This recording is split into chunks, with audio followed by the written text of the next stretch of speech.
आप नए हैं तो इस चैनल को सब्सक्राइब करें और डिक्टेशन का अभ्यास करें सफलता पाने के लिए। डिक्टेशन शुरू होता है 5 सेकंड में। Ready, start. महोदय, पर्यावरण से तात्पर्य किसी एक व्यक्ति के परिवेश से नहीं वरन व्यक्ति के, समाज के, राष्ट्र के और इस सारी पृथ्वी के ही परिवेश से है, जिसका प्रभाव व्यक्ति, समाज, राष्ट्र और सारे विश्व पर पड़ता है। पर्यावरण से तात्पर्य पेड़ पौधों, नदी पहाड़ या किसी तंत्र विशेष से नहीं वरन उस समग्र वास्तविकता से है जिस पर मानव मात्र का अस्तित्व और उसका संपूर्ण आध्यात्मिक एवं भौतिक विकास निर्भर है। अस्तित्व केवल शारीरिक स्वास्थ्य ही नहीं, मानसिक भी। स्वस्थ शरीर में स्वस्थ मन ही अच्छे स्वास्थ्य की परिभाषा है। शारीरिक स्वास्थ्य हमारे आहार पर निर्भर है, जिसका स्रोत इस पृथ्वी का जल, थल, वायुमंडल है।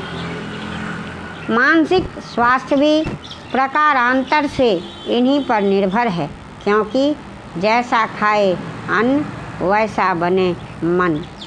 स्वस्थ जीवन पर सबसे अधिक प्रभाव हमारे चिंतन का, हमारी परंपराओं का और उन सब परिस्थितियों का पड़ता है जो हमारे ऊपर आरोपित हैं या की गई हैं या की जा रही हैं। इसलिए पर्यावरण या परिवेश में जल, थल, वायु ही नहीं बल्कि वे सारे घटक महत्वपूर्ण हैं, जिनका कुछ भी प्रभाव हमारे जीवन पर, हमारी क्रियाशीलता पर पड़ता है, जैसे हमारे विचार, हमारे आचरण और हमारी परंपराएं एवं संस्कृति आदि। सदा से मानव की आकांक्षा उन्नति और विकास की रही है।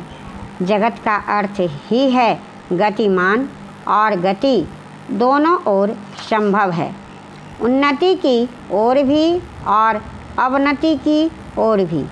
पहली को हम प्रगति कहते हैं, दूसरी को अगति, विगति, अधोगति या दुर्गति कह सकते हैं। वास्तव में मनुष्य ऐसा जटिल प्राणी है जिसमें अनेक विरोधाभासी और असंगत प्रतीत होने वाली प्रवृत्तियां और प्रतिक्रियाएं होती हैं। वह कानून और व्यवस्था की मांग करता है, किंतु चलचित्र, दूरदर्शन आदि में स्वतः भड़की हिंसा या खेलों में युक्तिपूर्वक की गई हिंसा अथवा अनीति से मंत्रमुग्ध भी हो जाता है। मनुष्य अपनी ही जाति या वर्ग के व्यक्तियों के प्रति प्रायः बहुत अधिक प्रतिद्वंदी होता है, किंतु कोई बाहरी खतरा उपस्थित होने पर उनके प्रति हद से ज़्यादा सहयोगी बन जाता है। वह सड़कों पर या युद्धों में सामूहिक विनाश के प्रति उदासीन रहता है, किंतु किसी खान में फंसे हुए एक व्यक्ति या किसी कुएं में गिरे हुए एक बालक की रक्षा करने के लिए ढेरों साधन जुटा लेता है। कुछ विद्वान कहते हैं कि मनुष्य बंदर की संतान हो या ना हो, किंतु उसमें खालिश बंदर की द्वैध प्रकृति प्रायः ही होती है। उसमें शाकाहारी बंदरों की भांति वृक्षों में उछल कूद करने की प्रवृत्ति तो होती ही है, साथ ही ऐसे बंदरों की स्वाभाविक जिज्ञासा भी होती है जो अत्यंत संगठित गिरोहों में रहते हैं और भांति भांति का मांस खाने में मज़ा लेते हैं। मनुष्य की ऐसी परस्पर विरोधी इच्छा आकांक्षाओं से निपटना असंभव होता है। फिर भी किसी प्रकार का संतुलित मध्यम मार्ग अपनाना अनिवार्य होता है। यही बुद्धिमानी का रास्ता है।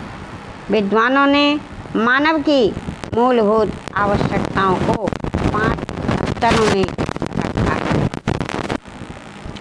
महोदय, जो एक के बाद एक आते हैं। शारीरिक आवश्यकताएं यथा भोजन, कपड़ा, मकान और आराम जीवन की मौलिक आवश्यकताएं हैं। दूसरे स्तर पर आती हैं सुरक्षा और भविष्य के प्रति निश्चिंतता। इनके लिए मनुष्य भांति भांति की वस्तुओं का संग्रह करता है। फिर है सामाजिक आवश्यकताएं, जैसे अपने परिवार के भीतर और फिर बाहर के दूसरे लोगों से अच्छे संबंध बनाए रखने के लिए सामाजिक, आर्थिक, राजनीतिक और मनोरंजनात्मक संगठन बनाना। चौथे स्तर पर है अहम संबंधी आवश्यकताएं, जैसे आत्मसम्मान, आत्मविश्वास और आत्मतुष्टि आदि। आत्मपरितोष अर्थात उन्नति, विकास और ख्याति प्राप्ति की क्षमताओं को साकार करना व्यक्ति की अंतिम और उच्चतम अपेक्षाएं हैं। इन आवश्यकताओं की पूर्ति के लिए मनुष्य अपने आसपास उपलब्ध पर्यावरण का दोहन करता है। जल, थल, वायु ही नहीं, पेड़ पौधों, पशु पक्षी, जीव जंतुओं तक का उपयोग करता है। सभी शक्तियों का, यहाँ तक कि सबल व्यक्ति अपने से निर्बल व्यक्तियों तक का दोहन करता है, जो शोषण की सीमा तक पहुँच जाता है।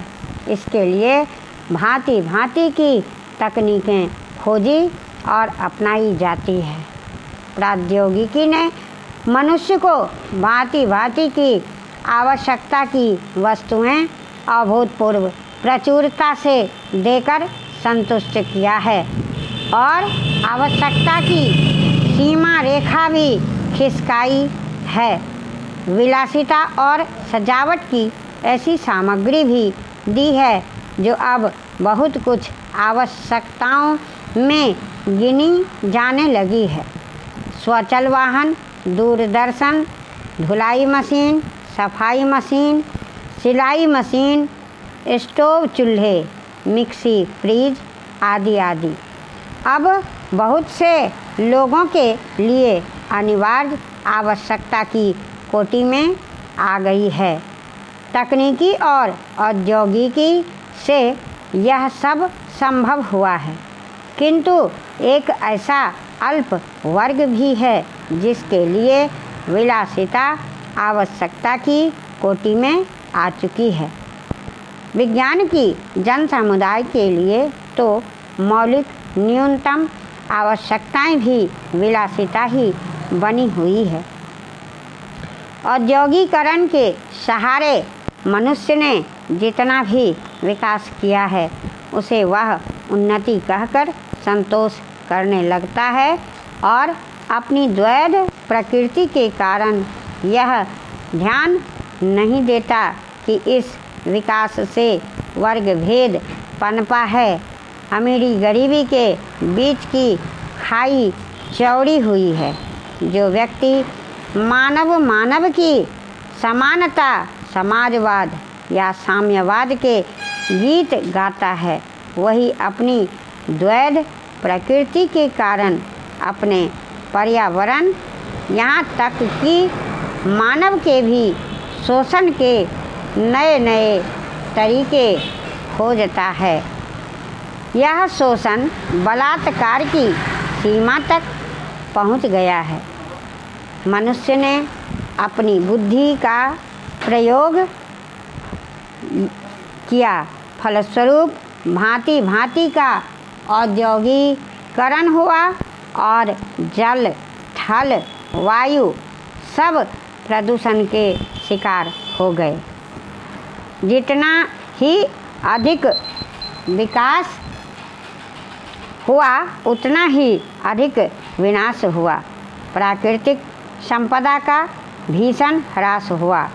व्यापक वन विनाश से भूमि बंजर और मरुस्थल बन गई। एक बड़ा हवाई जहाज एक दिन में जितनी ऑक्सीजन खर्च करता है उतनी ऑक्सीजन 17,000 हेक्टेयर वन में तैयार होती है और वन बचे ही कितने हैं।